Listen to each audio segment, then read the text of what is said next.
The discourse and analysis of cities and urbanism turned out in practice to be mostly a commentary of Western cities and towns.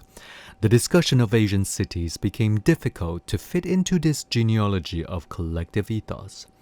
In this thesis, I'm looking at Asian cities from the perspective of World Trade history and the World Trade culture evolving into urban territories.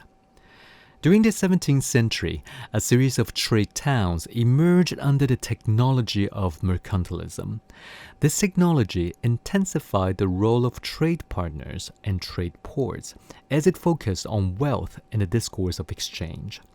This thesis began from the history of a city named Tainan, how it emerged from a port town within the 17th century global trade network and evolved into one of the most important port cities within the mercantile system. I will begin from the geographic location of Tainan, which is in close proximity to China and Japan. In the 17th century, when China and Japan closed their borders to foreign merchants, a trading post outside of their jurisdiction was necessary.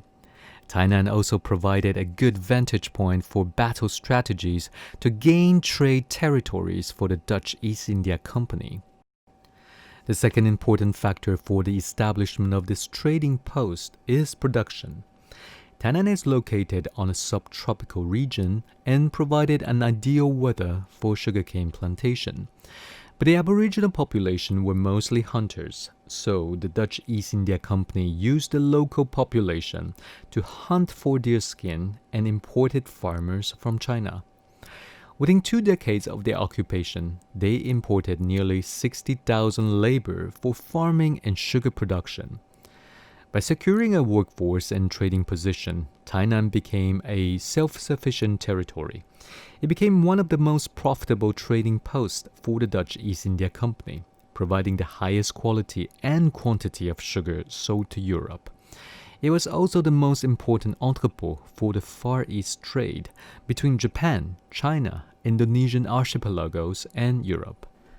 The Dutch settlement provided the necessary port infrastructures, economic framework, and population for production.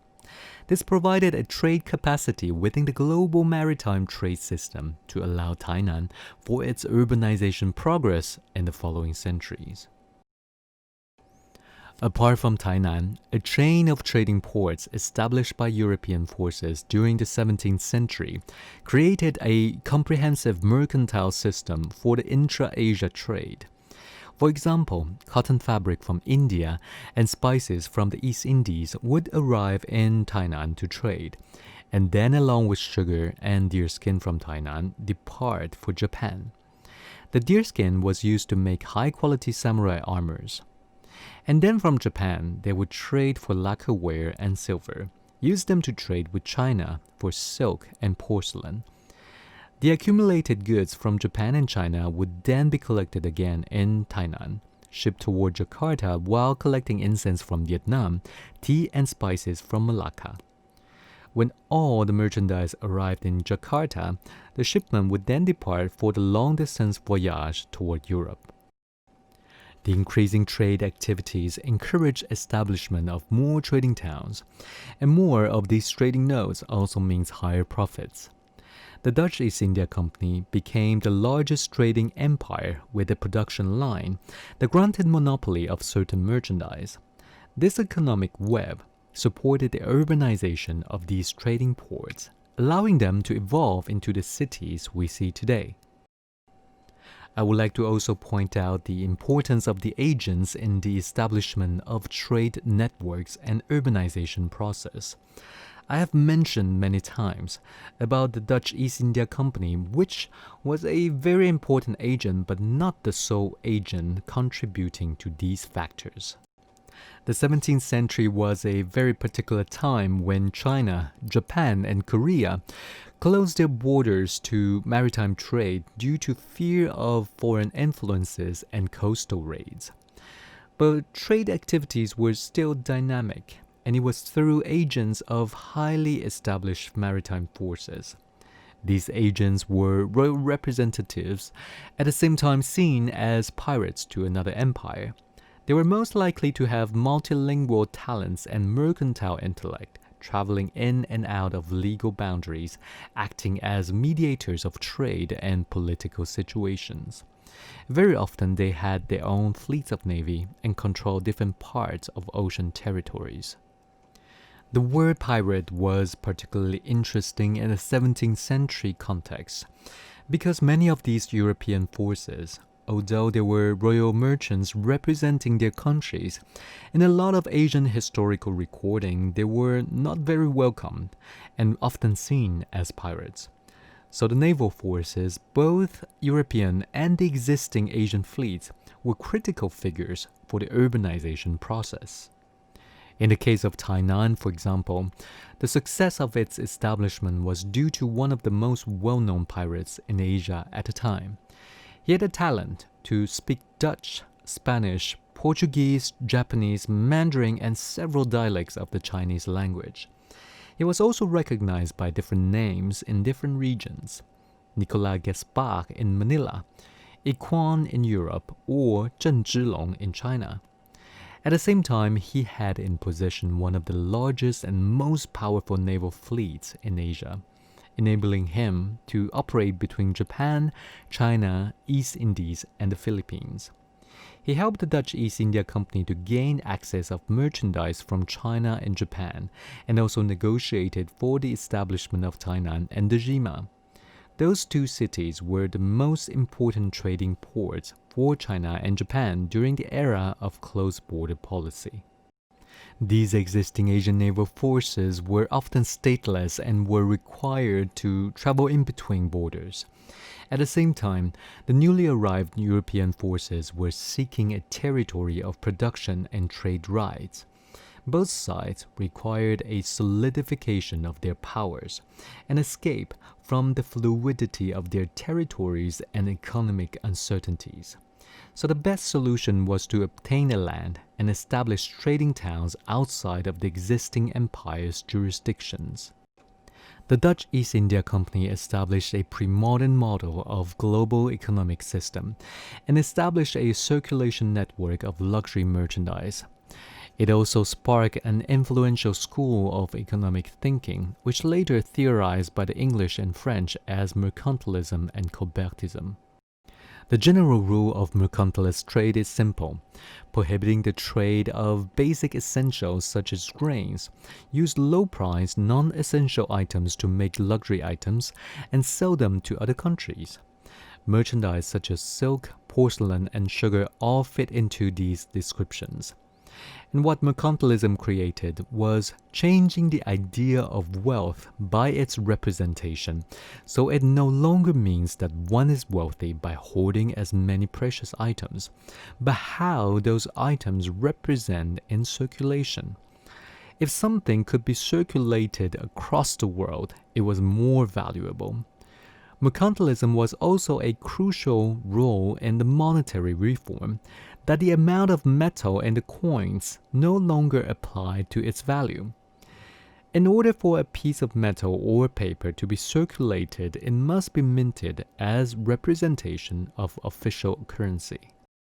What mercantilism did, in the sense of trade and economy, was an escape of the intrinsic value and substituted to a system of circulation and how things could be represented in the system of circulation.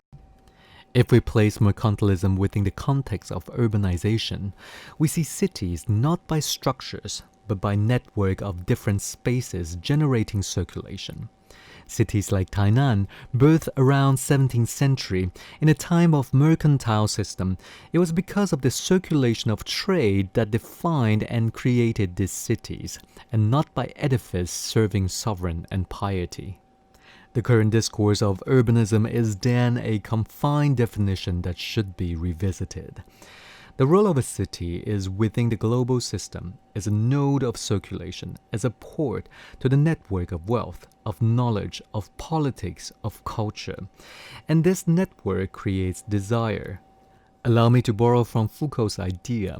It is such desire that attracted population, either by immigration or by generations of birth, to create a production force inhabiting a city.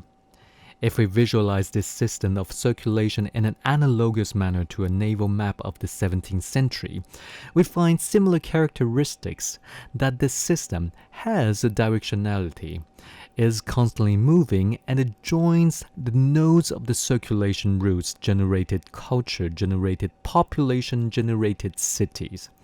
It freed cities from the archaic definition of the existence of infrastructures because similar infrastructures can also exist in small towns in hinterlands, but that does not make them cities.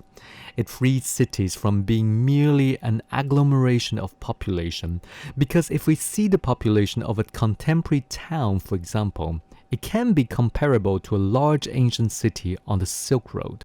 So how do we define cities and revise the idea of cities? If we reflect back to the very idea of mercantilism, it is because of the ability to subsidize and ricochet within this constant pulsation of global activities. It is because of a power of centralization within this global system of circulation that define the existence, the population, and the value of a city. In the case of Tainan, the circulation of wealth and the struggle of global powers enriched this city. During the 80 years of Netherlands fighting for independence from Spain in the 16th century, they had to acquire large amounts of wealth to fight the war, and they had to join a high-risk, high-reward game of maritime trade in Asia. In consequence, this European contestation of territory extended into Asia for trade territories. The Dutch overruled their rivalry, gained trade monopoly, and triggered a golden age. Tainan also benefited from an era when China and Japan closed their border and required a neutral, lawless territory to establish their foreign trade. The rise and fall of Chinese and Japanese empire and the later years caught between the struggle of communism in China and United States, these tectonics of economy and political powers continue to reshape Tainan. Cities like Tainan, caught in between regions of geopolitical structures, survive through the reinstitutions of powers and continue to generate a new layer within its urbanization progress. These regenerations of urbanization strata, along with a continuous circulation, created the palimpsest of Tainan, a territory of unintentional experiments and collective memories. During the Dutch period, Tainan was a Renaissance fortification originally designed by Michelangelo, placed on a far eastern tropical island, a trade port equipped with its own production center. Then the Manchurian Qing dynasty, a power from northern China, soon took over but did not take much care of this land in the early period, leaving this city without a wall for nearly a century. But that only provoked an ultimate growth in size and economy. The historical report from the authorities sent from Tainan to Beijing always described this land saturated of unpredictable maladies. When finally imperial officials visited this city, they were puzzled by the decadent wealth. Women never set foot on the ground and were carried on palanquins. Merchants having the most lavishing banquets worthy of an emperor, and beggars wearing clothes made of the finest fabrics. When the Japanese Empire took over this land, it was also an era of Japanese architects, engineers, and urban planners returning from Europe and America with the most avant-garde ideas not accepted by their homeland. The colonies became the best test ground to prove and experiment before it was exercised in Japanese cities. On top of the small alleys built by the collapsed Chinese dynasty, the Japanese architects superimposed a system mimicking Paris, Berlin, and New York.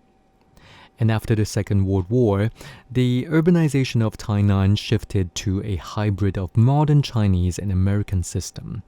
The Chinese Nationalist Party, who lost the Civil War to the Communist Party, retreated to this land with the influence and financial funding of the United States.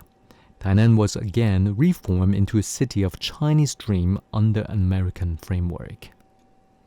I remember in my early years of studies in architecture during a unit trip, I was trying to explain to a few classmates the complexities of the region, about the multiplicity of the culture, the transition through different regimes, and the diversity of people's ethnic background.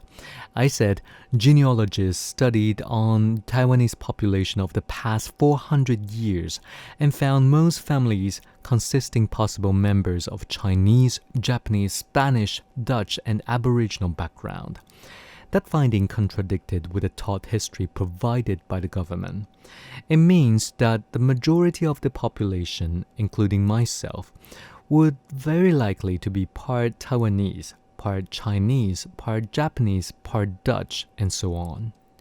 When I was trying to analyze my own heritage and ethnicity, I still remember vividly that my tutor turned his head slightly and gave me a weird look as if saying, "You bastard." Funny enough, I was not at all offended, but I find that to be coinciding with the current discourse in the history of Asian cities, because it does not follow a straightforward genealogy. Its evolution seemingly disoriented, and the physical representation of these cities being almost too generic.